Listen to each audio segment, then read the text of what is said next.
எங்கள் தோட்டத்தை பார்ப்போம். சப்ஸ்கிரைப் பண்ணுங்கள், லைக் பண்ணுங்கள், ஷேர் பண்ணுங்கள். வாங்க வீடியோக்குள்ளே போவோம். இன்றைக்கி என்ன பார்ப்போன்னா பாருங்கள், டேபிள் ரோஸ்லேயே இது ஒரு வகை போர்ச்சுலோக்கான்னு சொல்லுவாங்க. இதில் கலர் கலராக பூக்கள் இருக்குது. இது வளர்க்குறது ஈஸி தான்.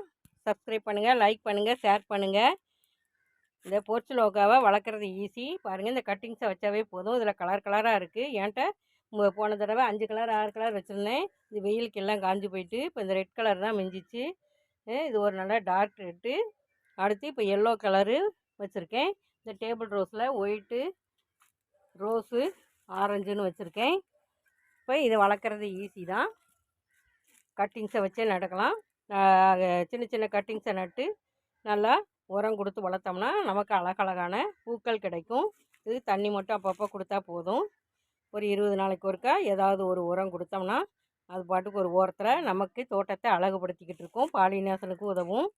இப்படி போர்ச்சுலோக்காவை, டேபிள் ரோஸை அனைவரும் வளர்த்து பயன்பெறுமாறு அன்போடு கேட்டுக்கிறேன். பூக்கள் இப்போ தான் விரிஞ்சு வருது. காலை நேரத்தில் பாருங்கள், அழகாக நல்லா விரிஞ்சிருக்குது.